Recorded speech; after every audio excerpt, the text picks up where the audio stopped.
انا انزلناہ فی لیلۃ القدر. یہاں نوٹ کیجئے قرآن حکیم میں اللہ تعالیٰ نے اپنی ذات کے لیے کہیں تو واحد کا صیغہ استعمال کیا، اننی انا اللہ لا الہ الا انا فاعبدنی واقم الصلاۃ لذکری. یہ سب واحد کی صیغہ. کہیں جمع کا صیغہ آتا ہے، انا انزلناہ فی لیلۃ القدر، انا فتحنا لک فتحا مبینا، انا نحن نزلنا الذکر وانا لہ لحافظون، انا اعطیناک الکوثر. تو اس میں ظاہر بات ہے کہ اگرچہ یہ مفرد ہے انی، اور یہ انا جو ہے جمع کا صیغہ ہے، لیکن یہ اظہر من الشمس ہے کہ اس میں اللہ تعالیٰ کی ذات میں کوئی تعدد یا تکثر کا کوئی سوال نہیں. معاذ اللہ ثم معاذ اللہ،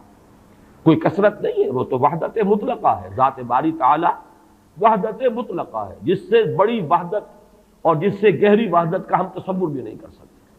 لہذا یہاں پر جمع کا صیغہ کس لیے آیا؟ یہ عربی زبان کا اسلوب ہے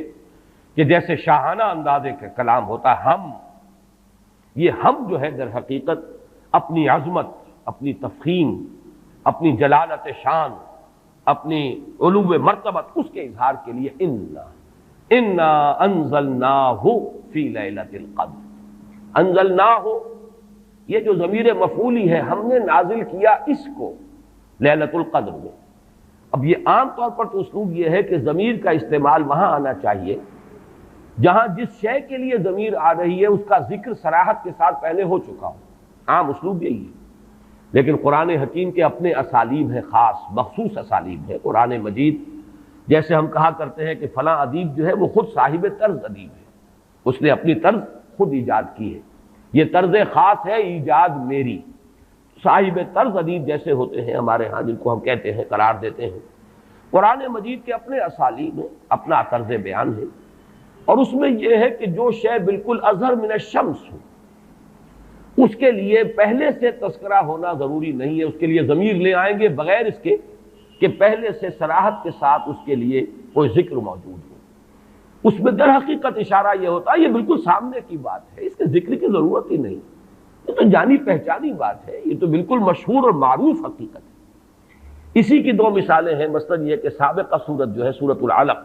اس میں کہیں ابو جہل کا نام نہیں آیا، لیکن ظاہر بات ہے کہ جب وہ آیات نازل ہوئی ہیں اور جب محمد الرسول اللہ صلی اللہ علیہ وسلم نے ان کو پڑھ کر سنایا ہوگا تو شاید ہی کوئی شخص و مکے والا کہ جو نہ پہچان سکا ہو کہ یہ کس کا ذکر ہے. ارایت الذی ینہی عبدا اذا صلی ارایت ان کان علی الہدی او امر بالتقوی ارایت ان کذب وتولی الم یعلم بان اللہ یری. ظاہر بات ہے اظہر من الشمس ہے تو نام لینے کی ضرورت نہیں.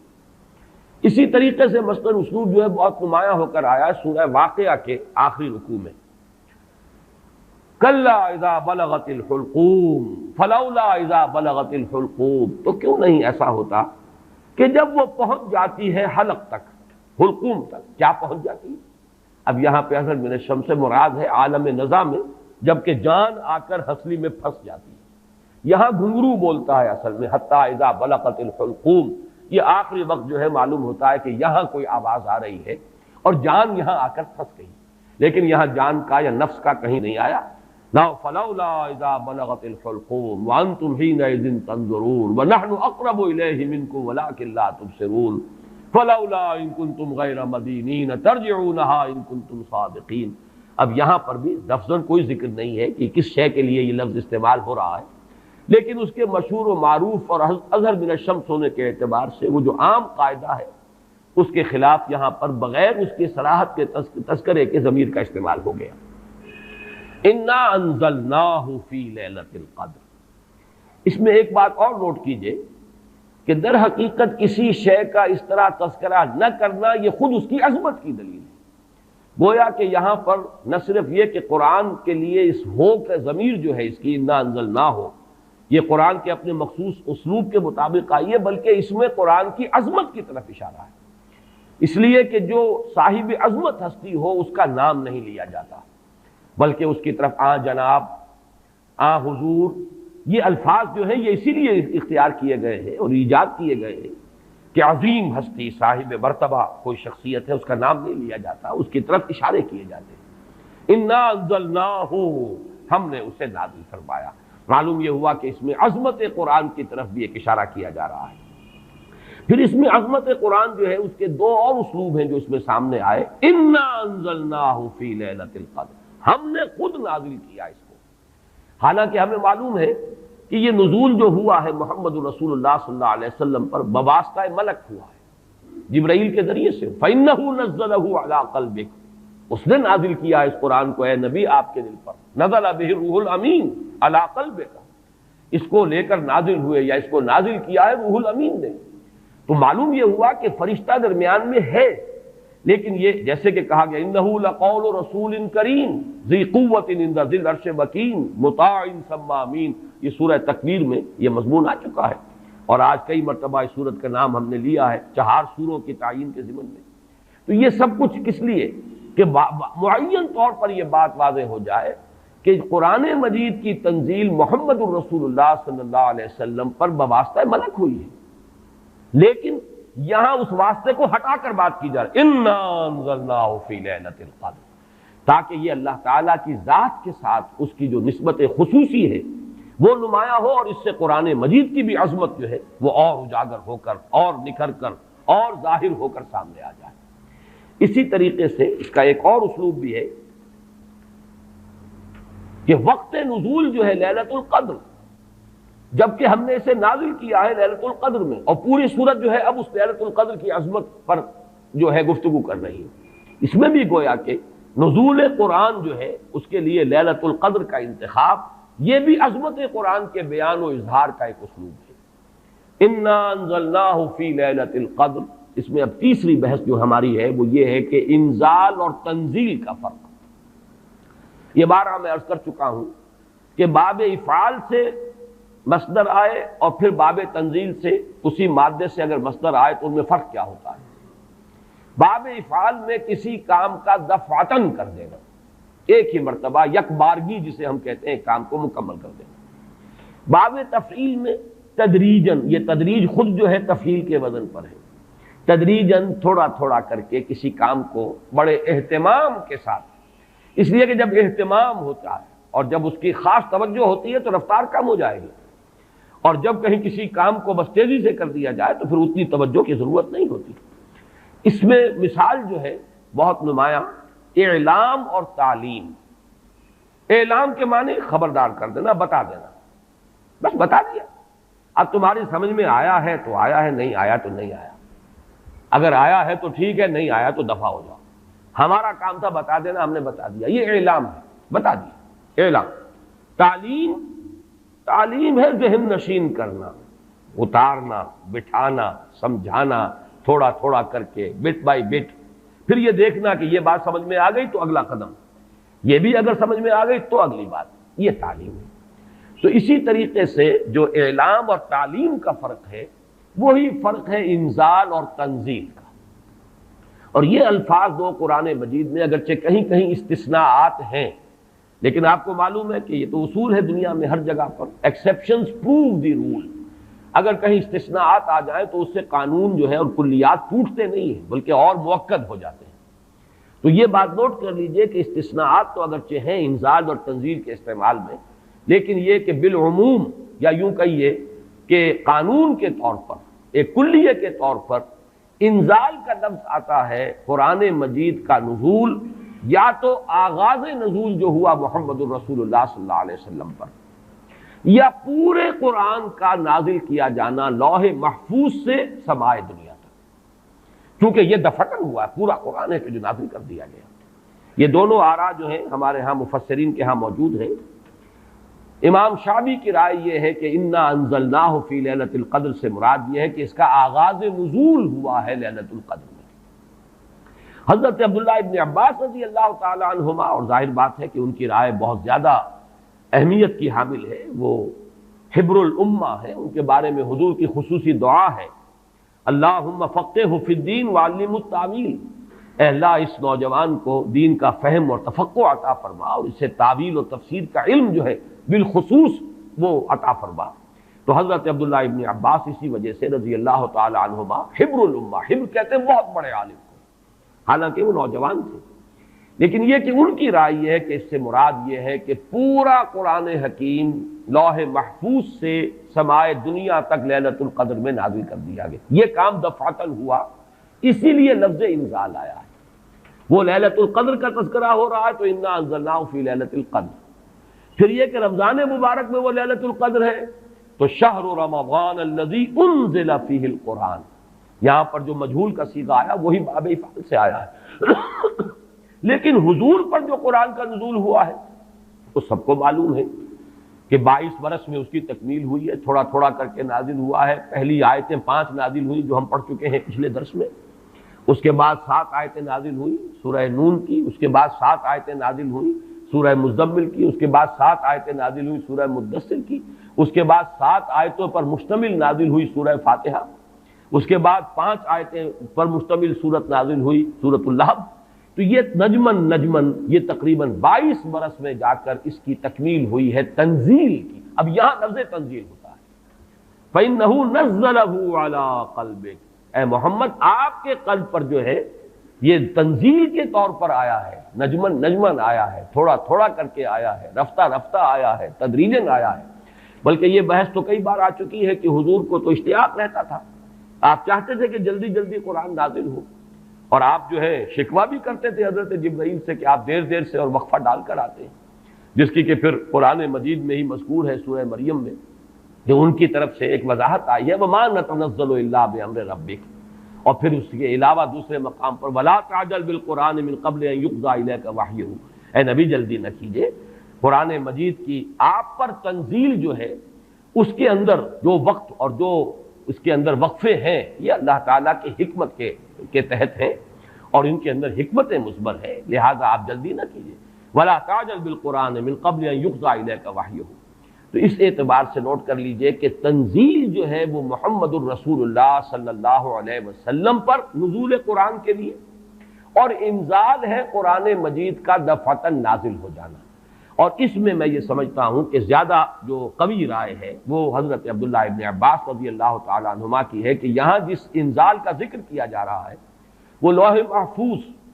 اور یہاں ذرا گن لیجئے قرآن مجید میں لوح محفوظ کے لیے 2 الفاظ اور بھی آئے ہیں.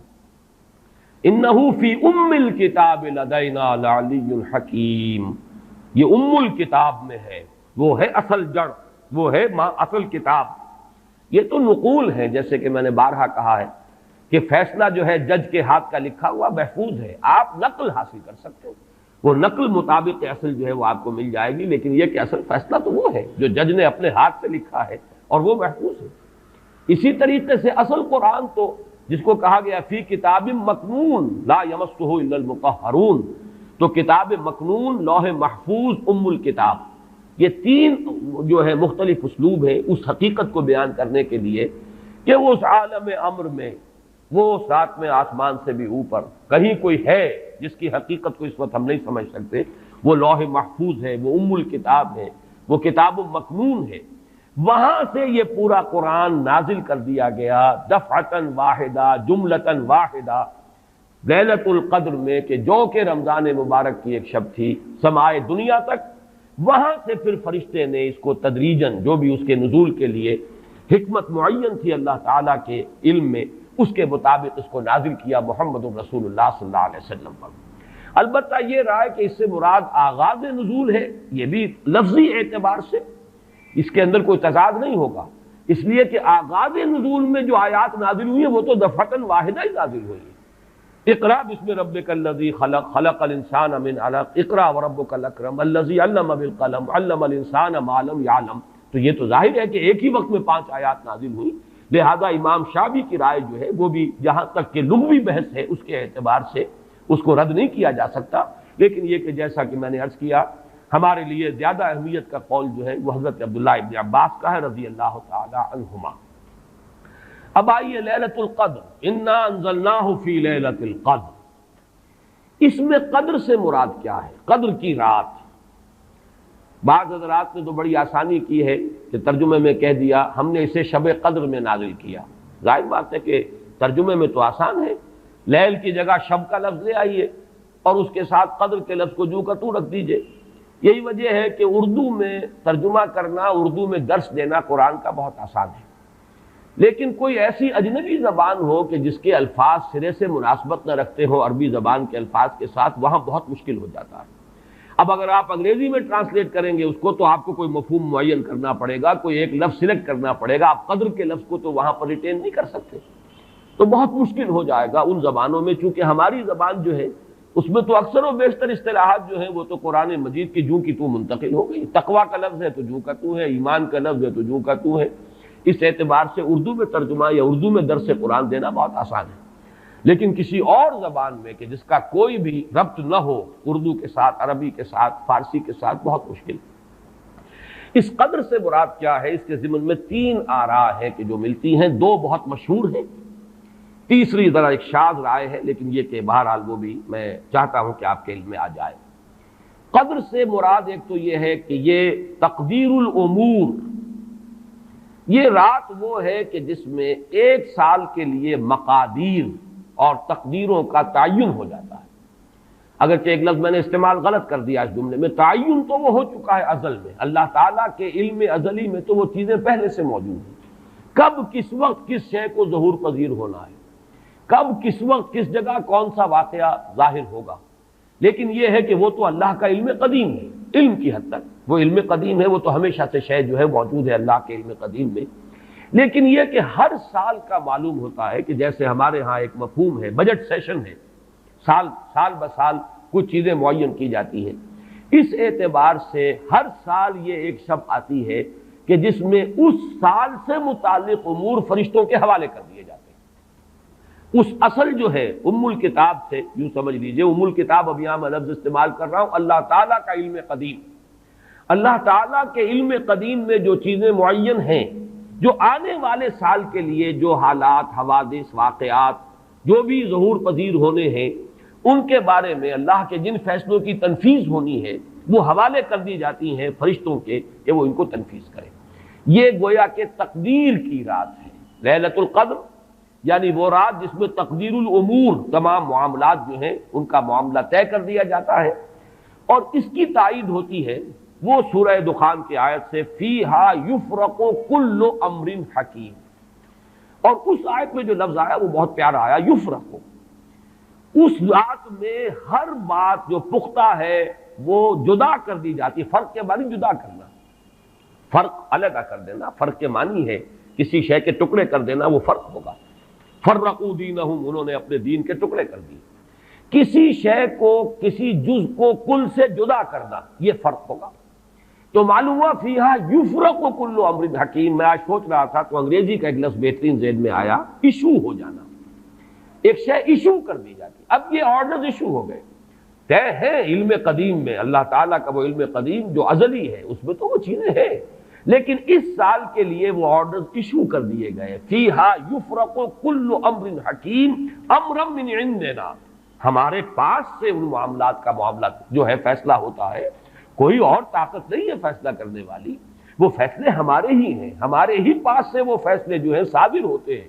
لیکن یہ کہ اس شب میں لیلہ مبارکہ اسے کہا گیا، انا انزلناہ فی لیلۃ مبارکۃ انا کنا منذرین فیہا یفرق کل امر حکیم امرا من عندنا انا کنا مرسلین، وہ ہمارے پاس سے وہ فیصلے جو ہیں وہ صادر ہو کر اور حوالے کر دیے جاتے ہیں۔ گویا کہ آپ جیسے کہتے ہیں آرڈر ایشو ہو گئے، آپ کے تبادلے کے یا آپ کی ترقی کا جو حکم ہے ایشو ہو گیا۔ تو یہ گویا کہ یہ 1 سال کا معاملہ، اور اس کے ساتھ ہی نوٹ کر لیجئے قرآن حکیم میں معلوم ہوتا ہے کہ اللہ تعالیٰ کے ہاں سے یہ فیصلے جو ہیں قضاء و قدر کے، اور جو بھی اللہ کے احکام ہیں ان کی تنفیذ، تدبیر امر، اس کے لیے بھی کئی لیولز معین ہیں۔ چنانچہ سورہ سجدہ میں جو فرمایا گیا ہے وہ تو یہ ہے کہ 1000 سال کا معاملہ طے ہو جاتا ہے۔ یدبر الامر من السماء الى الارض ثم يعرج الیہ فی یوم کان مقدارہ 1000 سنۃ مما تعدون، تمہاری تعداد اور تمہاری گنتی اور تمہارے حساب اور تمہاری تقویم سے جو 1000 سال بنتے ہیں، اللہ تعالیٰ کی تدبیر امر اس کے حساب سے ہوتی ہے، اور پھر اس کی تکمیل کے بعد پھر ملائکہ جو ہے اس کی جو رپورٹ ہے وہ لے کر اللہ تعالیٰ کے حضور میں حاضر ہوتے ہیں۔ یہ کہا جا سکتا ہے کہ جیسے ہم یہ سمجھتے ہیں کہ 7 آسمان ہیں، ان 7 آسمانوں کے ساتھ اللہ تعالیٰ کا یہ جو تدبیر امر کا معاملہ ہے کہ جو سمائے دنیا ہے اس پر وہ سالانہ ایشو ہو رہے ہوں احکام قضاء و قدر کے، اور وہی ہے کہ جو پھر اس سال کے دوران ان کی تنفیذ ہو جاتی ہے، اور اگر اس سے آگے 100 برس کی کوئی پلاننگ ہے تو وہ دوسرے کہیں آسمان پر ہو، اور اس سے اوپر اگر کوئی 1000 برس کی پلاننگ ہے تو وہ اس سے کہیں اوپر کے آسمان پر ہو، اور اگر اس سے اوپر 10,000 برس کی کوئی پلاننگ ہے تو اس سے اوپر کے آسمان پر ہو۔ یہ سارے معاملات عین ممکن ہیں، یہ عالم امر کی وہ باتیں ہیں جن کو صحیح طور پر سمجھنا ہم صرف اشارات کے حوالے سے کوئی دھندلا سا تصور قائم کر سکتے ہیں کہ قرآن ایک طرف یہ بھی کہہ رہا ہے یدبر الامر من السماء الى الارض ثم يعرج الیہ فی یوم کان مقدارہ 1000 سنۃ مما تعدون۔ سورہ معارج میں یہ بھی ہے تعرج الملائکۃ والروح الیہ فیہا، اس میں فی یوم کان مقدارہ 50,000 سنہ، 50,000 برس کا بھی ایک دن ہے اللہ کا۔ تو ہو سکتا ہے کہ ان تمام مختلف درجہ بدرجہ جو تدبیر امر کے فیصلے اللہ کی طرف سے حکمت الہی اور علم الہی سے جن چیزوں کا کہ ایشو ہو رہا ہو، جس کے کہ احکام صادر ہو رہے ہوں، وہ بھی درجہ بدرجہ ہوں، اور یہ جو ہے سمائے دنیا پر یہ ایک سالانہ جو ہے نظم اس کا قائم ہو، اور اس کے حوالے سے فرشتوں کو جو اس دنیا کے فرشتے ہیں جو یہاں پر تنفیذ امر کی جو خدمت ہے اس پر مامور ہیں، ان کے حوالے کر دیے جاتے ہیں۔ تو ایک رائے تو میں نے عرض کی کہ قدر سے مراد تقدیر، کہ یہ رات جو ہے تقدیر الامور کی رات ہے، تمام جو امور ہیں ان کے مقادیر، ان کی تعیین، ان کے بارے میں اللہ تعالیٰ کے احکام جو ہے ان کا ایشو ہو جانا۔ ایک رائے یہ ہے کہ یہ قدر سے مراد ہے قدر و منزلت، اونچا رتبہ، علو شان، منزلہ اور شرف۔ اب اس کی تائید ہوتی ہے، معلوم ایسا ہوتا ہے کہ یہ دونوں باتیں تو بیک وقت جو ہے مراد ہیں، اسی لیے میں نے کہا یہ دونوں اقوال بہت مشہور بھی ہیں، اور میرے نزدیک یہ دونوں ہی اس میں یہ ذو معنیین لفظ کے طور پر یہاں استعمال ہوا، یہ دونوں ہی مراد ہیں۔ یہ رات خود اپنی جگہ پر بھی بجائے خود، جسے ہم کہتے ہیں بجائے خود بھی بہت قدر و منزلت کی رات ہے، اور اس شب میں 1 سال کے معاملات جو ہیں وہ فرشتوں کے حوالے کر دیے جاتے ہیں۔ اس اعتبار سے اس کو کہا گیا لیلہ مبارکہ، انا انزلناہ فی لیلۃ مبارکہ، یہ خود مبارک ہے، اس کے اندر برکتیں ہیں، اس کے اندر عظمت ہے، اس کی اپنی شان بلند ہے، علو مرتبت کی حامل ہے یہ رات۔ یہ دو مفہوم جو ہیں جب تو میں نے جیسا کہ عرض کیا یہ تو بہت کثرت کے ساتھ ہیں اور یہی زیادہ مشہور بھی ہیں، بلکہ ان کے ضمن میں دوسری بات کے ضمن میں ایک نقطہ ترازی کے درجے کی بات ہے، لیکن بات چونکہ حسین ہے وہ میں آپ کو سنا رہا ہوں۔ ابو بکر وراق ہیں جنہوں نے اس میں نقطہ پیدا کیا ہے کہ یہ لیلہ قدر اس لیے ہے لأنه نزل فيها کتاب ذو قدر على لسان ملک ذی قدر على امت لها قدر۔ یہ 3 انہوں نے قدر جمع کیے ہیں کہ یہ اس لیے اس کو لیلۃ القدر کہا گیا کہ ایک طرف تو یہ کہ اس میں وہ کتاب نازل ہوئی جو بڑی قدر و منزلت والی کتاب ہے، ثانیاً وہ اس فرشتے کی زبانی نازل ہوئی کہ جو بہت قدر و منزلت کا ذی قوت عند ذی العرش مکین مطاع ثم امین، پھر اس امت کے لیے اس کی تنزیل ہو رہی ہے جس کی بڑی قدر و منزلت ہے اللہ کے ہاں۔ اور شاید اسی وجہ سے وہ کہتے ہیں جناب وراق کہ شاید اسی وجہ سے لفظ قدر جو ہے اس سورہ مبارکہ میں 3 مرتبہ آیا ہے، انا انزلناہ فی لیلۃ القدر وما ادراک ما لیلۃ القدر لیلۃ القدر خیر من الف شہر۔ لیکن جیسا کہ میں نے عرض کیا ہے یہ بس ایک نقطے کے حد تک ہے، ایک دلچسپ نقطہ ہے، میں نے اس کا تذکرہ کر دیا ہے۔ ایک تیسرا مفہوم جو شاذ ہے جو لیا گیا قدر سے، کہ قدر کا ایک مفہوم ہے تنگی کا بھی، جیسے کہ سورۃ الفجر میں ہم پڑھ چکے ہیں فَأَمَّا الْإِنسَانُ إِذَا مَا ابْتَلَاهُ رَبُّهُ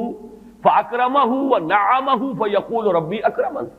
وَأَمَّا إِذَا مَا ابْتَلَاهُ فَقَدَرَ عَلَيْهِ رِزْقَهُ فَيَقُولُ رَبِّي أَهَانَنِ۔ انسان کا معاملہ عجیب ہے کہ جب اس کا رب اس کا امتحان لیتا ہے، اسے آزماتا ہے، نعمتیں دے کر، عزت دے کر، تو کہتا میرے رب نے مجھے عزت دے دی،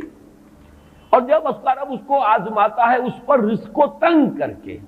تو وہ کہتا میرے رب نے مجھے ذلیل کر دیا۔ تو یہاں پر جو تنگی کا مفہوم ہے قدر میں، تو ایک مفہوم یہ لیا گیا ہے کہ یہ لیلۃ القدر لیلۃ الضیق ہے، اور یہ اس لیے کہ اس زمین پر اتنی کثرت سے، اتنی کثیر تعداد میں فرشتے نازل ہوتے ہیں کہ تنگی پیدا ہو جاتی ہے۔ اب ظاہر بات ہے کہ یہ اس عالم ارواح کے ساتھ مناسبت رکھنے والے لوگ جن کی اپنی روحیں جو ہیں وہ اس درجے لطیف ہوں کہ کچھ مناسبت ان کو پیدا ہو گئی ہو، صرف ان کا ایک ادراک ہو سکتا ہے، باقی یہ کہ جہاں تک لفظ کا تعلق ہے اس میں اس کی گنجائش موجود ہے۔ تو لیلۃ القدر کے 3 مفہوم ہوئے، جن میں سے 2 جو ہے پہلے وہ تو باہم جمع بھی ہو سکتے ہیں، ذو معنیین لفظ کی حیثیت سے اس کا استعمال ہو سکتا ہے۔ اس میں تمام مقادیر اور تمام تقدیروں کا گویا کہ اللہ تعالیٰ کی طرف سے صدور ہو جاتا ہے، ایشو ہو جاتے ہیں تمام احکام آئندہ سال کے لیے۔ دوسرے یہ کہ یہ خود اپنی جگہ پر بڑی مبارک اور بڑی قدر و منزلت والی رات ہے۔ تیسری بات وہ ہے جو میں نے عرض کیا، ایک شاذ سی رائے ہے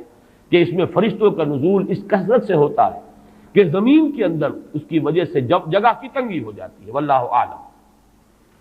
اب اس کے بعد فرمایا وما ادراک ما لیلۃ القدر۔ یہ ما ادراک اور ما یدریک، اس کے بارے میں بعض حضرات کی ایک رائے ہے جو شاید اس سے پہلے اتنی وضاحت سے میں نے کبھی بیان نہ کی ہو، آج اس کو نوٹ کر لیجئے۔ عموماً تو مفسرین دونوں کا مفہوم ایک ہی لیتے ہیں، یعنی آپ کو کیا معلوم، آپ کو کس نے بتایا، گویا کہ نفی ہے کہ آپ کا اندازہ نہیں ہو سکتا کہ وہ کیا شے ہے، وہ لیلۃ القدر کی عظمت کیا ہے۔ لیکن بعض حضرات نے یہ فرق کیا ہے کہ جب یہ فعل ماضی میں آتا ہے وما ادراکا، اس میں مراد یہ کہ آپ کو خوب معلوم ہے، کیا ہی معلوم ہے آپ کو کہ اس کی قدر و قیمت کیا ہے، یعنی اس میں گویا کہ نبی اکرم صلی اللہ علیہ وسلم کے لیے نفی نہیں بلکہ اثبات۔ القارعہ وما ادراک ما القارعہ، القارعہ ما القارعہ وما ادراک ما القارعہ، گویا کہ اثبات ہوتا ہے کہ آپ کو خوب معلوم ہے کہ قارعہ کیا ہے۔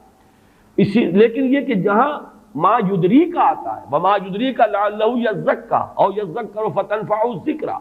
جہاں فعل مضارع آئے گا وہاں در حقیقت وہ مفہوم ہوگا کہ یہ بات حضور صلی اللہ علیہ وسلم کے علم میں نہیں ہے۔ آپ کو کیا معلوم، ہو سکتا ہے کہ وہ نصیحت اخذ کرتا، اس کو تزکیہ حاصل کر لیتا، تو اس کے اندر تو نفی ہو سکتی ہے کہ اس وقت آپ کے علم میں وہ بات نہیں ہے۔ لیکن یہ بھی ایک تو یہ کہ ایک علمی نکتہ ہے اور اس میں ذرا باریک قسم کی نحوی بحث ہے، میں خود اپنا مقام یہ نہیں سمجھتا کہ اس قسم کی باریک نحوی بحثوں میں کوئی حتمی رائے قائم کروں۔ دوسرے یہ کہ اس سے ہماری حد تک کوئی فرق واقع نہیں ہوتا، فرق اگر واقع ہوتا ہے تو محمد الرسول اللہ صلی اللہ علیہ وسلم کے بارے میں واقع ہوتا ہے کہ اگر وما ادراک آیا ہے تو گویا کہ اس بات ہے کہ حضور کے علم میں وہ بات ہے، اور وما یدریکا ہے تو گویا کہ اس میں نفی ہے کہ وہ بات حضور کے علم میں نہیں ہے۔ لیکن ہمارے لیے تو دونوں حالتوں میں نفی ہی نفی ہے، ہمیں کیا معلوم قارعہ کی اصل حقیقت ہمیں کیا اندازہ ہو سکتا ہے، لیلۃ القدر کی اصل عظمت کا ہمیں کیا اندازہ ہو سکتا ہے، قرآن کی عظمت و فضیلت کا ہمیں کیا اندازہ ہو سکتا ہے۔ ہمارے اعتبار سے وہ بحث جو ہے وہ محض ایک اکیڈمک اور ایک علمی بحث بن کر رہ جاتی ہے، اس کا کوئی فرق واقع نہیں ہوتا۔ اب اس کے بعد سوال پیدا ہوتا ہے کہ یہ رات جو ہے مخفی کیوں رکھی گئی، تعین کے ساتھ کچھ معلوم نہیں، یہ رات کون سی رات ہے، کون سی رات ہے، اس کا جواب تو میں بعد میں دوں گا کہ اس میں جو آراء ہیں مختلف، لیکن یہ کہ اس کو کیوں مخفی رکھا گیا، اس پر کچھ پیاری باتیں ہیں جو مفسرین نے کہی ہیں۔ پہلی بات تو یہ کہ جتنی عظیم چیزیں ہیں ان سب کو مخفی رکھا گیا۔ قیامت کب آئے گی، مخفی ہے، آئے گی یہ یقینی ہے، کب آئے گی یہ تو ان امور میں سے ہے کہ جس کا علم نبی اکرم صلی اللہ علیہ وسلم کو بھی نہیں دیا گیا، جبرائیل کو بھی نہیں دیا گیا۔ چنانچہ حدیث جبرائیل میں واضح طور پر الفاظ موجود ہیں وَمَا الْمَسْئُولُ عَنْهَا بِأَعْلَمَ مِنَ السَّائِلِ، کچھ معلوم نہیں، نہ سائل کو معلوم نہ مسئول کو معلوم قیامت کب آئے گی۔ اب یہ عظیم حقیقت مخفی رکھا گیا اور اس کا خاص طور پر ذکر کیا گیا سورہ طٰہٰ میں، اکاد اخفیھا لتجزی کل نفس بما تسعی۔ اگر تعین کر دیا جاتا تو جو قریب کے زمانے کے لوگ ہوتے وہ تو خوب پھر محنت کرتے آخرت کے لیے، اور ذرا فاصلے والے ہوتے وہ ذرا تساہل کرتے اس کے بارے میں۔ اس کو رکھا گیا ہے، تلوار لٹکی ہوئی ہے، کسی بھی وقت گر سکتی ہے، یہ جیسے گلوٹین کبھی اگر آپ نے دیکھا ہو جس طریقے سے کہ اس کا چھرا گرتا ہے، کسی بھی وقت گر سکتی ہے، لہٰذا ہر وقت چوکس رہو، چوکنے رہو، جیسے کہ صحابہ کرام کی شان معلوم ہوتی ہے بعض روایات سے کہ ذرا تیز ہوا چلتی تھی تو وہ سمجھتے تھے کہ قیامت آ گئی۔ اس درجے استحضار تھا اعصاب کے اوپر، اس کا اتنا اثر تھا کہ ذرا تیز جھکڑ چلا اور انہوں نے سمجھا قیامت آ گئی۔ تو اس طریقے سے قیامت کو مخفی رکھا گیا۔ اکاد اخفیھا لتجزی کل نفس بما تسعی، نہ آج سے 100 برس پہلے والوں کو معلوم تھا کہ قیامت کب آئے گی، نہ آج والوں کو معلوم ہے، نہ اگر ابھی دنیا کی عمر ہے ابھی 100 برس اور تو قیامت سے ایک دن پہلے بھی شاید یقینی طور پر معلوم نہ ہو سکے کہ کل قیامت آ رہی ہے، تاکہ ہر وقت جو ہے امتحان اتنا ہی شدید رہے، اتنا ہی کڑا امتحان رہے ہر ایک کے لیے، لتجزا کل نفس بما تجزا بما تسعی، تاکہ ہر ذی نفس کو بدلہ ملے اس کی سعی کے مطابق۔ اسی طریقے سے موت کا وقت معلوم نہیں، وما تدری نفس بأی ارض تموت، کہاں موت آئے گی کچھ معلوم نہیں، کہاں موت آئے گی، کب موت آئے گی کچھ معلوم نہیں۔ اسی طرح نوٹ کیجئے صلاۃ وسطیٰ، حافظوا علی الصلوات والصلاۃ الوسطیٰ معین نہیں ہے، اس کے لیے آراء اگرچہ ہے، اکثر آراء جمع ہو گئی ہیں صلاۃ العصر کے بارے میں، لیکن تعین سے حتمی طور پر نہیں کہہ سکتے۔ یہ رائے بھی ہے کہ کوئی بھی معین نہیں، تمام نمازیں جو ہیں وہ صلاۃ وسطیٰ کے حکم میں ہیں۔ بہترین نماز، کوشش کرو کہ پوری محافظت کرو، صرف نماز کی نہیں، بہترین نماز کی، ہر نماز تمہاری بہترین نماز ہونی چاہیے، ہر روز روز عید ہو، ہر شب شب برات، اگر اللہ تعالیٰ کے ساتھ کوئی قلبی ربط ہے تو ہر دن جو گزر رہا ہے وہ روز عید ہے، اور ہر شب جو گزر رہی ہے وہ شب برات ہے۔ لیکن اگر وہ کہ انسان کو غفلت ان کے قلب پر طاری ہے تو وہ عید کا دن بھی اس کے لیے ایک عام دن ہے، اور شب برات بھی اس کے لیے ویسی ہی ایک رات ہے جیسی کہ ہر روز آتی ہے اور چلی جاتی ہے۔ اس اعتبار سے اس کو بھی خاص جو ہے معین نہیں کیا گیا صلاۃ وسطیٰ کون سی ہے۔ اسی طرح بعض روایات میں جو آتا ہے اسم اعظم، اللہ کا ایک نام ایسا ہے کہ اس کے واسطے سے اللہ سے جو بات مانگی جائے وہ رد نہیں ہوتی، لیکن وہ کون سا نہیں بتایا گیا۔ اقوال ہیں، اندازے ہیں، حی و قیوم پر زیادہ، الحی القیوم پر زیادہ لوگوں کا جو ہے وہ اجماع ہوا ہے، لیکن یہ کہ یقین سے نہیں کہہ سکتے۔ تو اسی میں اس کو بھی نوٹ کر لیجئے کہ اس کو مخفی رکھا گیا ہے لیلۃ القدر کو، لوگ زیادہ سے زیادہ محنت کریں، زیادہ سے زیادہ مشقت کریں، اس کے لیے جو بھی اس کی قدر و منزلت سے کسی درجے میں آگاہ ہے، وہ اگر معین ہی ہو جاتا کہ ایک شب یہ ہے تو پھر تو سب کے سب اس رات میں محنت کر لیتے، باقی راتیں جو ہیں وہ پھر سونی اور ویران گزرتی۔ لیکن یہ کہ مطلوب یہ ہے کہ زیادہ سے زیادہ راتیں آباد ہوں، زیادہ سے زیادہ راتوں میں ذکر ہو، عبادت ہو، دعا ہو، اس لیے اس کو مخفی رکھا گیا، یہ حکمت ہے۔ اس میں بھی ایک عجیب نکتہ ہے جو امام راضی رحمۃ اللہ علیہ نے بیان کیا ہے، اور حوالہ اگرچہ نہیں دیا اس حدیث کا، لیکن ایک روایت کے حوالے سے بات بیان کی ہے کہ اس کے ظاہر نہ کرنے میں بھی اللہ کی ایک شفقت اور رحمت ہے بندوں کے حق میں، اس لیے کہ اس کی قدر جتنی زیادہ ہے اتنی ہی اس کی ناقدری پر سزا ہوگی۔ اگر معلوم ہو کہ یہ شب ہے اور اس کی ناقدری کو انسان کرے تو گویا کہ پھر وہ اتنا ہی زیادہ مورد عقاب اور مورد سزا بن جائے گا۔ اس کے لیے ایک بڑا پیارا واقعہ نقل کیا امام راضی نے کہ حضور صلی اللہ علیہ وسلم حضرت علی رضی اللہ تعالی عنہ ایک روز مسجد میں داخل ہوئے، ساتھ ہی آئے ہیں، دیکھا کہ ایک شخص سو رہا ہے، نماز کا وقت ہو چکا تھا۔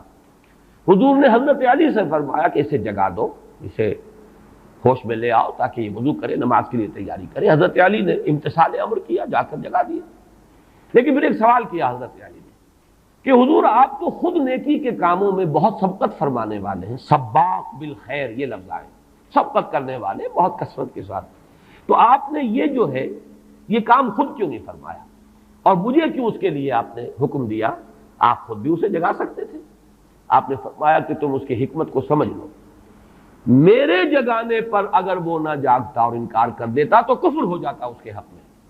اور تمہارے جگانے پر اگر کچھ تساہل سے بھی وہ کام لیتا تو وہ کفر نہ ہوتا۔ تو یہ ایک فرق ہے کہ اللہ تعالیٰ کی طرف سے ایک شفقت ہے کہ حضور صلی اللہ علیہ وسلم جگاتے اور کسی درجے میں وہ انکار کر دیتا۔ کبھی ایسا بھی ہوتا آدمی نیند میں ہے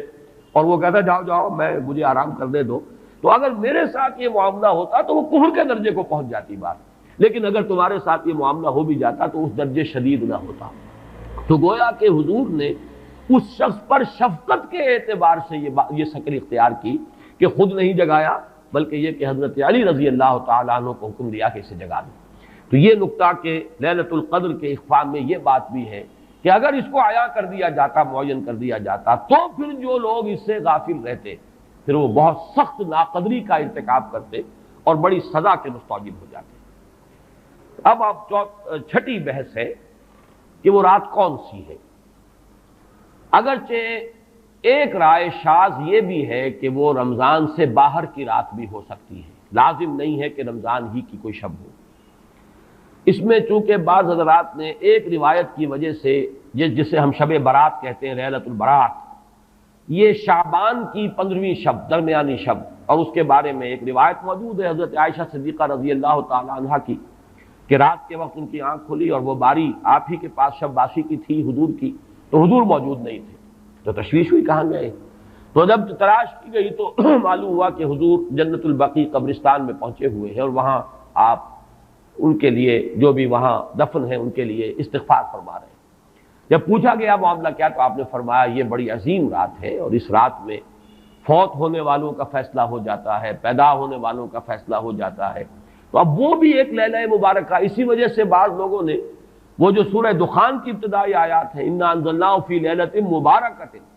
اس کو محمول کیا ہے اسی رات پر کہ جس کو ہم شب برات کہتے ہیں اپنی عام اصطلاح میں، لیلۃ البرات اسے عربی میں کہا جاتا ہے۔ برات کے معنی کسی کا چھٹکارا پا لینا۔ یہ شب برات جو ہے وہ برات شادی والی برات نہیں ہے، بلکہ یہ برات کا لفظ ہے عربی زبان کا، جو ہمارے ہاں وہ غلط العام میں برات شب برات بن گیا ہے۔ برات، برات من اللہ ورسولہ، جو سورہ برات کا پہلا لفظ ہے کہ چھٹکارا پانا، کہ وہ رات بھی ایسی ہے کہ اس میں انسان استغفار کرے اور اللہ تعالیٰ سے اپنے گناہوں کی معافی مانگے تو اپنے آپ کو جہنم سے چھٹکارا دلا سکتا ہے، وہ شب برات ہے۔ اس اعتبار سے کچھ لوگوں نے گمان کیا کہ شاید لیلۃ القدر اور لیلہ مبارکہ اس حدیث کی روح سے وہی شب ہے، وہ ظاہر بات ہے کہ خارج از رمضان مبارک ہے، اور یہ کہ اس کے علاوہ بھی بعض آراء ہیں، لیکن یہ آراء جو ہے شاذ کے درجے میں ہے۔ میں یہ کہہ سکتا ہوں کہ تقریباً اجماع ہے اس پر کہ یہ رات رمضان مبارک ہی کی ایک رات ہے۔ اس کی دلیل ایک تو یہ کہ القرآن یفسر بعضہ بعضا کے اصول کے مطابق قرآن مجید کے اندر سورہ بقرہ میں یہ واضح کر دیا گیا شہر رمضان الذی انزل فیہ القرآن، رمضان مبارک کا مہینہ وہ ہے کہ جس میں قرآن نازل کیا گیا، اور یہاں فرمایا انا انزلناہ فی لیلۃ القدر، ہم نے اس کو اتارا ہے لیلۃ القدر میں۔ ان دونوں کو جوڑیے تو اس کا ایک لا محالہ جو ایک انیویٹیبل رزلٹ نکلتا ہے وہ یہی ہے کہ یہ لیلۃ القدر رمضان مبارک میں۔ دوسری اس کی تائید ہوتی ہے وہ مشہور حدیث جس کو الحمدللہ کہ ہم نے بہت عام کیا ہے، رمضان مبارک کی آمد سے قبل کوشش ہوتی ہے ہر سال جو ہے اس کی یاد دہانی کرا دی جائے۔ ایک طویل خطبہ جو حضور نے دیا تھا، خطبنا رسول اللہ صلی اللہ علیہ وسلم فی آخر یوم من شعبان، یہ حضرت سلمان فارسی رضی اللہ تعالیٰ عنہ سے مروی ہے کہ حضور نے شعبان کے آخری دن ہمیں خطبہ ارشاد فرمایا، یا ایھا الناس قد اظلکم شہر عظیم شہر مبارک شہر فیہ لیلۃ خیر من الف شہر، لوگوں آگاہ ہو جاؤ، تم پر ایک بہت مبارک مہینے نے، بڑی عظمت والے مہینے نے سایہ کر دیا ہے، سایہ فگن ہو گیا ہے تم پر ایک مہینہ جو بڑی عظمت والا ہے، شہر عظیم جو بڑی برکت والا ہے، شہر مبارک، اور تیسرا جملہ اس میں یہی ہے شہر فیہ لیلۃ خیر من الف شہر، وہ مہینہ کہ جس میں ایک رات وہ بھی ہے کہ جو 1000 مہینوں سے افضل ہے۔ ان دونوں چیزوں کے حوالے سے تقریباً دلائل بھی موجود ہیں، اور ویسے یہ کہ جیسا کہ میں عرض کر چکا ہوں اجماع ہے کہ یہ رمضان مبارک ہی کی ایک شب ہے۔ لیکن رمضان مبارک کی کون سی شب ہے، اس پر بعض مفسرین نے تو لکھا ہے کہ 40 قول ہیں۔ چنانچہ صاحب تفسیر مظہری قاضی ثناء اللہ پانی پتی نے، میں نے وہ تفصیل تو نہیں پڑھی، کہ 40 قول نقل کیے، لیکن امام راضی نے جو 9 قول نقل کیے ہیں وہ میں تیزی کے ساتھ آپ کو سنا دیتا ہوں۔ ابن رزین رحمہ اللہ کا قول یہ ہے کہ رمضان کی پہلی شب ہے۔ حضرت حسن بصری رحمۃ اللہ علیہ، یہ ہے تابعین میں سے، اس لیے میں رضی اللہ عنہ نہیں کہہ رہا، رحمۃ اللہ علیہ۔ حضرت حسن بصری رحمۃ اللہ علیہ کی رائے ہے کہ یہ 17ویں شب ہے، یعنی وہ شب کہ پھر جس کے اگلے دن جو ہے وہ غزوہ بدر ہوا ہے، یوم الفرقان۔ حضرت انس رضی اللہ تعالی عنہ مرفوعاً روایت کرتے ہیں کہ یہ 19ویں شب ہے۔ محمد بن اسحاق جو بہت بڑے سیرت نگار ہیں حضور کے، ان کا قول ہے کہ یہ 21ویں شب ہے۔ حضرت عبداللہ ابن عباس رضی اللہ تعالی عنہما سے قول جو ہے مروی ہے کہ یہ 23ویں شب ہے۔ حضرت عبداللہ ابن مسعود رضی اللہ تعالی عنہ سے مروی ہے کہ یہ 24ویں شب ہے، اور اس کو میں ذرا اہمیت دیتا ہوں اس لیے کہ 24ویں شب جو ہے سورہ علق کی ابتدائی آیات کے نزول کے ضمن میں کچھ حساب کتاب کے جوڑنے سے 24ویں اور 25ویں شب کا بھی معاملہ جڑتا ہے، جو کہ میں نے آپ کو سورہ علق کے درس کے دوران بتایا تھا۔ اس کے بعد حضرت ابو ذر غفاری رضی اللہ تعالیٰ عنہ کا قول ہے کہ یہ 25ویں شب ہے۔ اس کے بعد حضرت ابی ابن کعب رضی اللہ تعالیٰ عنہ کا قول ہے، یہ وہ ہے جن کو کہ حضور نے خود فرمایا کہ اقرأہم ابی ابن کعب، قرآن مجید کے سب سے بڑے قاری حضرت ابی ابن کعب ہیں رضی اللہ تعالیٰ عنہ، اور ان کے بھی سینے پر آپ نے تھپکی دی تھی کہ ایک سوال کیا آپ نے کہ سب سے عظیم سورت کون سی ہے، اور جب انہوں نے صحیح جواب دے دیا سورہ فاتحہ، تو پھر یہ کہ اس پر حضور نے تھپکی دی کہ تمہیں اللہ تعالیٰ نے بہت صحیح مناسبت عطا کی ہے علم کے ساتھ۔ ان کی اور صحابہ میں سے بہت سے لوگوں کی رائے، یہاں تک کہ یہ کہا جا سکتا ہے کہ بقیہ اقوال جو ہے وہ شاذ کے درجے میں ہے، اور یہ گویا کہ اگر اجماع نہ کہا جائے تو بہت حد تک اتفاق کے درجے میں ہے کہ یہ 27ویں شب ہے۔ اور اس 27ویں شب کے ضمن میں حضرت عبداللہ ابن عباس سے ایک روایت میں پہلے آپ کو بتا چکا ہوں کہ 23ویں شب، لیکن 27ویں شب کے ضمن میں جو مختلف روایات حضرت عبداللہ ابن عباس رضی اللہ تعالی عنہما سے مروی ہیں، ان میں بھی کچھ لطیف نکات ہیں، وہ میں بعد میں بیان کروں گا۔ اس کے بعد ایک شاذ قول اور بھی ہے کہ یہ 29ویں شب ہے، تو یہ گویا کہ 9 ہے اقوال، جن میں سے بعض جلیل القدر صحابہ کے ہیں، عبداللہ ابن مسعود، ابو ذر غفاری، ابن عباس، ابی ابن کعب، لیکن یہ ہے کہ سب سے زیادہ جو اتفاق اگر اجماع نہ کہا جائے تو 27ویں شب پر ہے۔ اس 27ویں شب کے بارے میں حضرت عبداللہ ابن عباس نے 3 نکتے بیان کیے۔ ایک نکتہ تو یہ ہے کہ یہ پوری سورہ مبارکہ جو ہے سورۃ القدر، اس میں 30 الفاظ ہیں، اور ان 30 الفاظ میں سے 27واں لفظ ہے ہیا، ہیا حتی مطلع الفجر، یہ 27واں ہے۔ اس کے اعتبار سے گویا کہ انہوں نے ایک ربط قائم کیا ہے کہ یہ 27ویں شب ہے۔ ایک بات انہوں نے یہ کہی ہے کہ اللہ تعالیٰ کو وطر محبوب ہے، اللہ وطر و یحب الوطر، اللہ خود بھی اکیلا ہے اور وطر کو پسند کرتا ہے۔ پھر یہ کہ وطر جو ہے اب رمضان مبارک کے اندر اگر وہ وطر شمار کیے جائیں گے تو 14-15 وطر بن جائیں گے، لیکن اس میں چونکہ آخری عشرے کے بارے میں بہت سی روایات جو ہیں ان کا تقریباً اجماع ہو جاتا ہے کہ آخری عشرے میں، تو آخری عشرے میں بھی 5 وطر آئیں گے، 21ویں، 23ویں، 25ویں، 27ویں، 29ویں۔ لیکن حضرت عبداللہ ابن عباس کہتے ہیں کہ 7 کا ہندسہ اللہ تعالیٰ کو بہت پسند ہے، اور بہت سی چیزیں جو ہیں عالم تکوینی میں بھی اور عالم تشریعی میں بھی بہت سی چیزیں وہ ہیں کہ جو 7 کے ہندسے کے ساتھ وابستہ ہیں۔ 7 آسمان ہیں، 7 زمینیں ہیں، ہفتے کے 7 دن ہیں، طواف کے 7 شوط ہیں، سعی بین صفا والمروہ وہ بھی 7 مرتبہ ہے، ادھر سے ادھر، ادھر سے ادھر 7۔ اسی طریقے سے سجدے کے اعضاء بھی 7 ہیں، تو اس سے انہوں نے پہلے وطر اور وطر کے بعد 7 کا ہندسہ، رمضان کے آخری عشرے کی وطر راتیں اور ان میں 7ویں رات یعنی 27ویں شب، وہ اپنے اس حساب کتاب سے بھی، اور جب انہوں نے یہ بات بیان کی تو حضرت عمر رضی اللہ تعالی عنہ نے ان کی تحسین کی تھی۔ آخری بات اور بھی کہی گئی ہے کہ لیلۃ القدر جو ہے اس کے اندر حروف کو اگر شمار کیا جائے تو 9 بنتے ہیں، اور یہ لیلۃ القدر اس سورہ مبارکہ میں 3 مرتبہ آیا ہے۔ انا انزلناہ فی لیلۃ القدر وما ادراک ما لیلۃ القدر لیلۃ القدر خیر من الف شہر، اس اعتبار سے بھی 3 کو ضرب دی جائے 9 سے تو وہ بھی 27 کا عدد بنتا ہے۔ بہرحال یہ میں نے جیسا کہ عرض کیا تھا کہ ان کا کوئی تعلق نہ صرف سے ہے، نہ نحو سے ہے، نہ روایات سے، لیکن بہرحال حضرت عبداللہ ابن عباس کا ایک ذوق ہے، اس کو آپ ذوقی باتیں بھی کہہ سکتے ہیں، لیکن یہ کہ حضرت عبداللہ ابن عباس کی ذوقی بات ہے، لہذا اس کا کم سے کم تذکرہ ہو جانا چاہیے۔ ایک بحث یہ ہے کہ اہیا باقیۃ ام لا، کیا یہ رات جو اس کی عظمت تھی یہ باقی ہے، یا صرف وہی رات جو تھی جس میں کہ قرآن مجید نازل کیا گیا وہی عظمت کی حامل تھی، انا انزلناہ فی لیلۃ القدر، یا یہ کہ اب بھی ہر سال یہ رات آ رہی ہے تو اسی عظمت کی حامل ہے، اسی قدر و منزلت کی، اسی برکت کی حامل ہے۔ اس پر بھی تقریباً ایک اجماع ہے کہ یہ لیلۃ القدر باقی ہے، ہر سال آتی ہے۔ اس کے ضمن میں بلکہ میں چاہتا ہوں کہ اپنے قول کی تصحیح کر دوں کہ میں ایک رائے میں نے ابتدائی دور میں بیان کی ہے اپنے بعض خطبات میں، تقاریر میں، اور وہ جیسا کہ ایک خطیبانہ انداز ہوتا ہے، قرآن مجید کی عظمت کے بیان کے ضمن میں یہ باتیں، یہ بھی نقطے کے درجے کی باتیں ہوتی تھی اور وہ میں بیان کرتا رہا ہوں کہ قرآن ہے اصل عظمت کی حامل شے. جس رات میں یہ قرآن نازل ہوا وہ لیلۃ القدر بن گئی. گویا کہ لیلۃ القدر کی عظمت جو ہے وہ قرآن کی عظمت سے مستعار ہے. جس مہینے میں یہ نازل ہوا وہ مذہب جو ہے وہ مہینہ جو ہے مبارک ہو گیا، شہر المبارک، اور وہ مہینہ جو ہے وہ روزے کی عظیم عبادت کے لیے مختص کر لیا گیا. اسی طریقے سے جو دن اس کی تعلیم کے لیے خاص کیا گیا، جو جمعے کا دن جو ہے وہ در حقیقت تعلیم قرآن کے لیے، یتلو علیہم آیاتہ ویزکیہم ویعلمہم الکتاب والحکمہ، جو حضور کا عمل تھا اسی کو دوام عطا کیا گیا ہے خطبہ جمعہ کی صورت میں.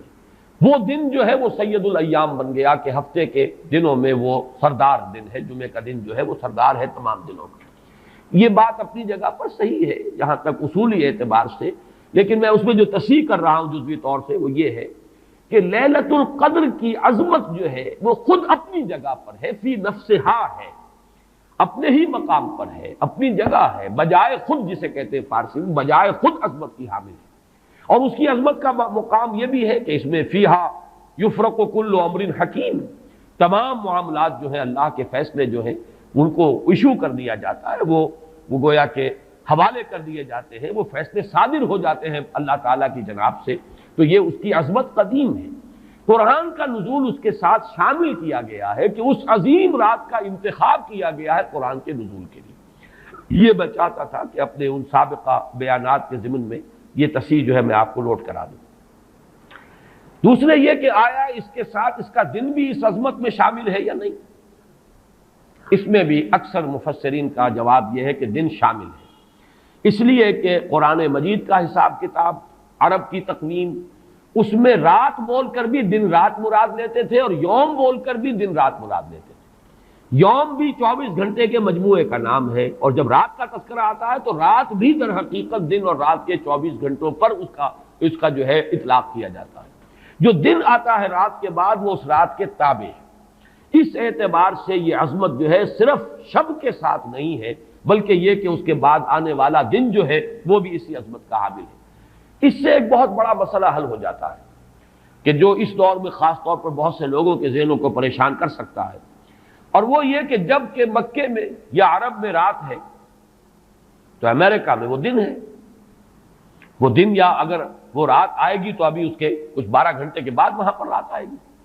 اس اعتبار سے دن جو ہے وہ بھی جب شامل ہو گیا اس کے ساتھ تو معلوم ہوا کہ کرۂ ارضی کا کوئی حصہ بھی، کوئی نقطہ بھی اس برکت اور اس قدر و منزلت سے محروم نہیں رہے گا. اس لیے کہ دن کے رات کے ساتھ وہ دن جو ہے طبعاً شامل ہے. اب آئیے کہ یہ خیر من الف شہر، اس سے کیا مراد ہے؟ دو باتیں تو اس میں بالکل واضح ہیں. ایک تو اس اعتبار سے کہ اس میں جو عبادت کی جائے، استغفار کیا جائے، ذکر کیا جائے، اس کی قدر و منزلت، اس کے لیے ایک تعبیر ہے، جو انداز اسلوب بیان اختیار کیا گیا وہ یہ ہے، اس سے مراد وہ 1000 مہینے جو ہے گنتی کے 1000 مہینے نہیں ہیں.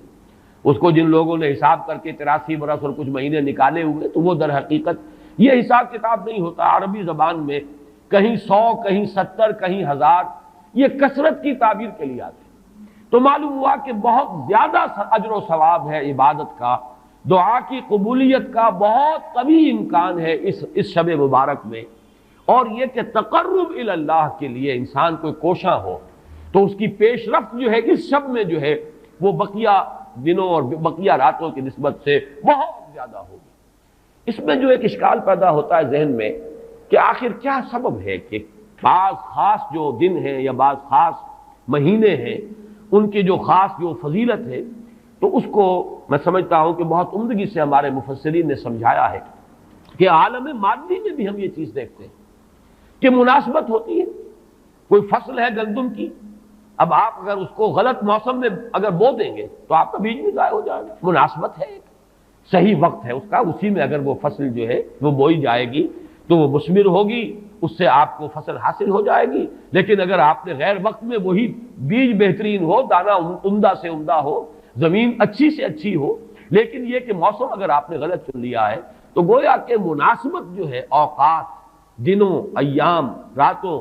مہینوں، سالوں، ان کے جو بھی ایک خاص مناسبت ہے نیکی کے ساتھ، خیر کے ساتھ، عالم امر کے ساتھ، روحانیت کے ساتھ، عالم ارواح کے ساتھ اس کو ہم قیاس کر سکتے ہیں کہ جیسے موسموں اور دنوں کا معاملہ ہے، اسی طریقے سے اس عالم ارواح کے اندر اور روحانی عالم کے اندر بھی کچھ ایام ہیں، کچھ دن ہیں، کچھ مہینے ہیں جن کی خصوصی مناسبت ہے۔ چنانچہ رمضان مبارک کا مہینہ ہے، اسی طریقے سے یہ لیلۃ القدر ہے، اس کے اندر جو ہے قدر و منزلت اللہ نے جو رکھی ہے وہ اس کی ایک خصوصیت ہے جس کو ہم، ظاہر بات ہے کہ عالم امر کی اشیاء جو ہیں کما حق ہو تو ان کا ادراک اور شعور ہم اس وقت اس زندگی میں اس دنیا میں حاصل نہیں کر سکتے، لیکن اس کی طرف اس تمثیل کے ذریعے سے کچھ نہ کچھ جو ہے رہنمائی ہو جاتی ہے۔ جیسے کہ قرآن مجید کی عظمت کما حق ہو، جیسے کہ وہ عظمت ہے، کما ہیا، کسی انسان کے لیے ممکن نہیں کہ اس کا ادراک اور شعور کر سکے، لیکن مثال دی گئی لو انزلنا القرآن على جبل لرأيته خاشعا متصدعا من خشية الله وتلك الامثال نضربها للناس لعلهم يتفكرون۔ یہ مثالیں ہم بیان کر دیتے ہیں لوگوں کے لیے کہ جو معاملات، جو امور، جو لطیف حقائق ان کے ادراک و شعور سے ماوراء ہیں، بلندتر ہیں، اس کا کوئی اجمالی اور کوئی مبہم خاکہ تو ان کے ذہن میں آ ہی جائے ایک تمثیل کی مدد سے۔ اس اعتبار سے اس مادی عالم میں بھی جو موسموں کے اثرات اور ان کی مناسبت یا عدم مناسبت کسی کام کے ساتھ ہے، اس کے حوالے سے ہم سمجھ سکتے ہیں کہ اللہ تعالیٰ نے خاص گھڑیاں، خاص ساعات، جیسے فرمایا گیا کہ جمعے کے دن ایک خاص ساعت ایسی ہے، اب دیکھیے اس کو بھی شمار کر لیجئے، وہ بھی مخفی رکھی گئی ہے کہ وہ ساعت کون سی ہے۔ ایک خاص ساعت ہے کہ اگر کوئی شخص دعا کرے گا اس گھڑی میں تو وہ رد نہیں ہوگی، لیکن اسے خفیہ رکھ دیا گیا۔ بعض حضرات کے خیال میں دونوں خطبوں کے درمیان جو وقت ہو جبکہ امام بیٹھتا ہے یہ وقفہ ہے وہ خاص ساعت، بعض حضرات کے نزدیک وہ نماز کے ادا ہونے سے لے کر عصر تک کا وقفہ ہے۔ لہذا بہت سے حضرات کو آپ نے دیکھا ہوگا کہ وہ جمعے کے روز نماز جمعہ ادا کرنے کے بعد سے عصر تک مسجد میں قیام کرتے ہیں، ذکر اور تلاوت اس میں مشغول رہتے ہیں۔ بعض حضرات کے نزدیک اس سے مراد ہے اذان ہونے سے نماز کے ادا ہو جانے تک، اذا نودی للصلاۃ من یوم الجمعۃ فاسعوا الی ذکر اللہ وذروا البیع اور فاذا قضیت الصلاۃ فانتشروا فی الارض، ان دونوں کے مابین جو وقت ہے وہ گویا کہ اس کا، لیکن اس کو بھی مخفی رکھ دیا گیا۔ وہ جو میں نے کچھ لسٹ گنوائی تھی کہ عظمت والی چیزوں کو اللہ نے چھپایا ہے، اسے مخفی رکھا ہے، اسی میں اس کو بھی شامل کر لیجئے کہ ایک گھڑی ہے جمعے کے دن، ایک وقت ہے، ایک ساعت ہے، اس میں جو دعا کی جائے قبول ہو جائے گی۔ اسی طریقے سے یہ لیلۃ القدر ہے، اسی طریقے سے اور مختلف چیزیں۔ تو لیلۃ القدر خیر من الف شہر تنزل الملائکۃ والروح فیہا باذن ربہم من کل امر، نازل ہوتے ہیں فرشتے اور الروح، اگرچہ الروح کے بارے میں اس کا مصداق کیا ہے بہت سے اقوال ہیں، لیکن یہاں پر اکثر و بیشتر مفسرین جو ہے متفق ہیں کہ یہاں مراد حضرت جبرائیل علیہ السلام، فرشتوں میں ان کے چونکہ ایک خاص مقام ہے، بہت اونچا ان کا مقام ہے، کہا جا سکتا ہے سید الملائکہ، تمام فرشتوں کے وہ سردار ہیں۔ یہی وجہ ہے کہ وہی ہے قرآن کے نازل کرنے والے، یہ عظیم اللہ کا پیغام جو ہے نوع انسان پیام آخری حامل او رحمت للعالمین، تو اس کے لانے والے بھی جو ہے وہ فرشتوں میں، جیسے کہ میں نے وہ آیات آپ کو اس سے پہلے بھی سنائی کہ انہ لقول رسول کریم ذی قوت عند ذی العرش مکین مطاع ثم امین۔ اب یہ ساری مدح جو ہو رہی ہے، تعریف ہو رہی ہے حضرت جبرائیل علیہ السلام کی، تو یہ گویا کہ عطف الخاص علی العام کی ایک مثال ہے۔ تمام ملائکہ، الملائکہ بہت سے ملائکہ، اور یہاں پہ اس سے اندازہ کیجئے کہ معلوم ہوتا ہے بہت کثیر تعداد میں ملائکہ ہیں جن کا نزول ہوتا ہے۔ وہ جو میں نے قدر کا ایک مفہوم بیان کیا گیا تھا کہ اتنے ملائکہ آتے ہیں کہ زمین پر جگہ نہیں رہتی، اور لیلۃ القدر سے مراد لیلۃ الضیق ہے کہ ملائکہ کے لیے، اس کا چونکہ ابھی حال ہی میں مجھے تجربہ ہوا ہے کہ جب ہم نے طواف وداع کیا ہے تو وہ ہم نے دیکھا ہے ضیق کی وہ کیفیت جو ہے، وہ تنگی کہ وہاں پر جگہ جو ہے آدمی کا سانس لینا مشکل ہو جاتا ہے، اس درجے تنگی۔ تو اب یہ تو ایک عالم مادی کا ضیق تھا جو ہم دیکھا ہے، جس کا ہمیں تجربہ ہو گیا۔ عالم ارواح میں فرشتوں کا ضیق کہ اتنے فرشتے نازل ہو جائیں کہ ان کو تنگی محسوس ہو، ان کو اپنے لیے جگہ نہ مل رہی ہو زمین پر، تو یہ بھی ایک مفہوم ہے۔ تنزل الملائکۃ والروح، نازل ہوتے ہیں فرشتے اور جبرائیل، بالخصوص حضرت جبرائیل علیہ السلام، فیہا اس شب میں، باذن ربہم من کل امر سلام، وہ اپنے رب کے اذن سے، اس میں گویا کہ وہ جڑ کاٹی جا رہی ہے، جیسا کہ میں نے بارہا بیان کیا ہے کہ ایمان بالملائکہ ہی بگڑ کر مشرکانہ نظام کی شکل اختیار کر لیتا ہے۔ یہ دیویوں اور دیوتاؤں کا تصور جو دنیا میں ہے، گاڈز اینڈ گاڈیسز، اور یہ جو بھی عربوں کے ہاں تھا آلہہ کا تصور، یہ در حقیقت فرشتوں کا تصور ہے جو بگڑ گیا۔ ہم جانتے ہیں فرشتہ پہاڑوں کا ایک فرشتہ ہے، ملک الجبال، جو حضور کی خدمت میں حاضر ہوا تھا یوم طائف کو، اگر آپ مجھے حکم دیں میں ان پہاڑوں کو آپس میں ٹکرا دوں اور جن لوگوں نے آپ کے ساتھ یہ زیادتی کی ہے وہ سرمے کی طرح پس کر رہ جائیں۔ ملک الجبال ایک فرشتہ ہے کہ جو پہاڑوں پر معمور ہے، اسی کو کہہ دیا گیا پہاڑوں کا دیوتا۔ فرق کیا ہے؟ ملک الجبال اور پہاڑوں کا دیوتا میں فرق کیا ہے؟ دیوتا کے ساتھ تصور یہ کہ اسے کچھ اختیار حاصل ہے، جبکہ فرشتوں کے بارے میں جو صراحت قرآن کرتا ہے ان کے پاس اختیار کوئی نہیں۔ یفعلون ما یؤمرون، وہ وہی کچھ کرتے ہیں جس کا انہیں حکم دیا جاتا ہے۔ لا یعصون اللہ ما امرهم ویفعلون ما یؤمرون، وہ اللہ کے کسی حکم کی نافرمانی نہیں کرتے، وہی کرتے ہیں جس کا ان کو حکم ہوتا ہے۔ اور وہ آیت جو میں نے پہلے بھی آج سنائی ہے، حضرت جبرائیل نے حضور کے اس شکوے یا گلے کے جواب میں جو بھی کہا، اپنی وضاحت پیش کی، ما نتنزل الا بامر ربک، اے نبی، اے محمد صلی اللہ علیہ وسلم، آپ کا شوق اپنی جگہ، لیکن ہم نازل نہیں ہو سکتے آپ کے رب کے اذن کے بغیر، آپ کے رب کے حکم کے بغیر، ہمارا اختیار نہیں ہے۔ اور وہ مقام اس اعتبار سے عظیم ترین مقام ہے قرآن مجید کا، ضربۃ السلام ہے، لہو ما بین ایدینا وما خلفنا وما بین ذالک، اللہ ہی کا اختیار ہے اس پر بھی جو ہمارے سامنے ہے، اللہ کے اختیار میں ہے وہ بھی جو ہمارے پیچھے ہے، اور اللہ کے اختیار میں وہ بھی جو ان دونوں کے مابین ہے۔ اب ان دونوں کے مابین کیا ہے؟ میرے آگے یہ سب کچھ ہے، میرے پیچھے یہ سب کچھ ہے، میرے آگے اور پیچھے کے مابین کون ہے؟ میں ہوں۔ گویا کہ ملائکہ بالکلیہ اللہ کے اختیار میں، ان کا کوئی اختیار جو ہے اپنا نہیں ہے، اگرچہ بہت ملائکہ مقربین ہے، مقام بہت بلند ہے،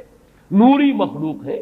چنانچہ مسلم شریف میں حضرت عائشہ صدیقہ رضی اللہ تعالیٰ عنہ سے روایت موجود ہے کہ اللہ نے فرشتوں کو نور سے پیدا کیا، نوری الخلق، نوری الاصل، پھر یہ کہ مقربین، اللہ کے بہت قریب قرب رکھنے والے، لیکن اختیار نہیں، جو حکم ملتا ہے۔ بس یہ بات پیش نظر رہے تو ایمان بالملائکہ جو لازم ہے، ہمارے ایمانیات کا جزو لا ينفک ہے۔ آمنت باللہ وملائکتہ وکتبہ ورسلہ والیوم الآخر والقدر خیرہ وشرہ من اللہ تعالی والبعث بعد الموت۔ ایمان باللہ کے فوراً بعد ایمان بالملائکہ ہے، لازم ہے۔ لیکن یہ کہ ذرا سا دیکھیے بال برابر ادھر سے ادھر ہو جانے سے وہ جو ہے کہ رفتم کے خارج پاکشم محمل نہا شد از نظر، یک لحظہ غافل گشتم و 100 سال راہم دور شد، ایک لحظے کی غفلت جو ہے وہ 100 سال کی دوری ڈال دیتی ہے راستے کے اندر، ایک لحظے کی ذرا سی یہ لغزش جو ہے۔ اگر ان ملائکہ کے بارے میں یہ تصور قائم ہو جائے کہ یہ بھی صاحب اختیار ہے تو ٹھیک ہے، پھر کچھ دنڈوت ہونی چاہیے، پھر کچھ چڑھاوے چڑھانے چاہیے، پھر ان سے دعائیں کرنی چاہیے، ان سے استغاثہ ہونا چاہیے، ان کو پکارا جانا چاہیے۔ وہ سارا کا سارا شرک کا جو طومار ہے اب اس کے لیے پورا جواز پیدا ہو گیا اگر ذرا سی یہ علمی غلطی ہو جائے۔ تو اسی لیے یہاں پر خاص طور پر تنزل الملائکۃ والروح فیہا باذن ربہم، اپنے رب کے اذن سے نازل ہوتے، از خود نازل نہیں ہوتے۔ یہی بات ہے کہ جو وہاں فرمائی گئی ہے اس سورہ مبارکہ میں، فیہا یفرق کل امر حکیم امرا من عندنا، ہمارے پاس سے وہ امر جاتا ہے، کسی اور کا اختیار نہیں ہے، امرا من عندنا، اس کا فیصلہ ہم کرتے ہیں، یدبر الامر ہم ہیں، تدبیر امر ہم کرتے ہیں، فیصلہ کرنے والے ہم ہیں، حکم دینے والے ہم ہیں، تقدیر کا تعین کرنے والے ہم ہیں، اس کے لیے حکم ایشو کرنے والے ہم ہیں۔ تو فرمایا امرا من عندنا انا کنا مرسلین، اور ہم ہی ہیں کہ جو بھیجنے والے ہیں، اپنے فرشتوں کو بھیجتے ہیں تنفیذ امر کے لیے، اپنے رسولوں کو بھیجتے ہیں لوگوں کو خبردار کرنے کے لیے، جو کہ اگلی صورت کا مقصد ہے، جو مرکزی مضمون ہے کہ مقصد رسالت ہے کیا۔ تو فرمایا تنزل الملائکۃ والروح فیہا باذن ربہم من کل امر۔ اب دیکھیے کل امر کس طرح یہ الفاظ جو ہے ایک دوسرے کے ساتھ ان دونوں مقامات کے جو ٹیلی کر رہے ہیں۔ انا انزلناہ فی لیلۃ القدر، انا انزلناہ فی لیلۃ مبارکۃ، قدر اور مبارک یہ دونوں ایک دوسرے کے مقابل میں آ گئے۔ یہاں فرمایا من کل امر تنزل الملائکۃ والروح فیہا باذن ربہم من کل امر، وہاں فرمایا فیہا یفرق کل امر حکیم امرا من عندنا انا کنا مرسلین۔ اس شب میں ایشو ہو جاتے ہیں تمام معاملات، تمام فیصلے، اور ہوتے ہیں ہمارے پاس سے۔ یہ غالباً جو ہمارے ہاں فیصلے، عدالتی فیصلے ہوتے ہیں، ان میں بھی خاص الفاظ آتے ہیں کہ یہ عدالت کا اپنا فیصلہ ہے، یہ ہم اپنے فیصلے سے یہ بات جو ہے اس کا تعین کر رہے ہیں۔ تو امرا من عندنا، یہ ہمارا فیصلہ ہمارے پاس سے اس کی تعین ہوتی ہے۔ سلام ہی حتی مطلع الفجر، سلام میں ایک تو یہ بات کہ نحوی اعتبار سے کہ اس کا مبتدا محذوف ہے، وہ سلامتی ہی سلامتی ہے، اور سلام کے دو معنی کیے گئے ہیں۔ ایک تو جو سلام کا یا سلامتی کا ذریعہ بنے، یہ رات سلامتی کی رات ہے، اس رات میں سلامتی حاصل کی جا سکتی ہے، اس رات میں اللہ کی مغفرت حاصل کی جا سکتی ہے، اللہ کے عفو و درگزر کے عام ہونے کی رات ہے۔ ایک یہ کہ اس رات میں مولانا اصلاحی صاحب نے ایک بڑا پیارا لفظ استعمال کیا ہے کہ جو شیاطین جن ہیں ان پر کرفیو لگا دیا جاتا ہے، جیسے رمضان مبارک کے بارے میں آیا ہے کہ ان جو شیاطین ہیں ان کو قید کر دیا جاتا ہے، یعنی یہ کہ برائی کے جو محرکات و دوائی ہیں ان میں کمی آ جاتی ہے، خیر کے دوائی اور داعیات و محرکات وہ اس کے اندر نکھرتے ہیں، ابھرتے ہیں، اور یہ ہر شخص کو اندازہ ہے رمضان مبارک کا ایک خاص ماحول ہوتا ہے۔ اس میں واقعہ یہ ہے کہ اگرچہ بدطینت لوگ اس میں بھی بد کرداری کا معاملہ کرتے ہیں، لیکن یہ کہ طبیعت جو عام ماحول اس ماہ مبارک کا ہوتا ہے اس میں خیر کا کرنا نسبتاً بہت آسان دوسرے دنوں کے مقابلے میں، اور برائی کی طرف میلان جو ہے وہ زیادہ ہی شدید ہوگا تو شاید اس کا جو ہے اظہار ہو جائے، ورنہ عام طور پر برائی کے میلانات جو ہے ان میں کمی پیدا ہو جاتی ہے۔ تو سلام ایک تو اس معنی میں کہ سلامتی حاصل کرنے والی رات، دوسرے یہ کہ اس رات میں سلامتی ہوتی ہے کہ جنات جو ہیں شیاطین جن ان کے اوپر پابندیاں ہیں، قدغنے ہیں، اور ایک یہ لفظ لایا گیا ہے سالم کے معنی میں، سالم پوری رات، یہ پوری رات کا معاملہ ہے، اس کی کوئی خاص ساعت نہیں ہے۔ اس میں گویا کہ خاص دلجوئی کی جا رہی ہے کہ اگر کوئی شخص پوری رات میں نہیں بھی جاگ سکا، لیکن اگر طبیعت میں انشراح ہو جائے کسی اس کی ایک ساعت میں، کسی ایک حصے میں، تو وہ یہ سمجھے کہ وہ محروم نہیں رہا، اسے اس رات کی سعادتوں اور برکات میں سے حصہ مل جائے گا۔ ہی حتی مطلع الفجر، اور یہ رات جو ہے یہ فجر کے طلوع ہونے تک یہ برکات کا نزول، فرشتوں کا نزول، خیر و سعادت، سلامتی کا حصول، یہ تمام چیزیں جو ہیں اس رات کے آخری جو سرحد ہے مطلع الفجر، طلوع فجر تک یہ تمام کیفیات برقرار رہتی ہیں۔ اللہ تعالی ہم سب کو یہ لیلہ قدر اور لیلہ مبارکہ جو ہے اس کی برکات سے اور اس کی قدر و منزلت سے اور اس کے خیرات و حسنات سے متمتع ہونے کی توفیق عطا فرمائے۔ بارک اللہ لی و لکم فی القرآن العظیم ونفعنی و ایاکم بالآیات والذکر الحکیم۔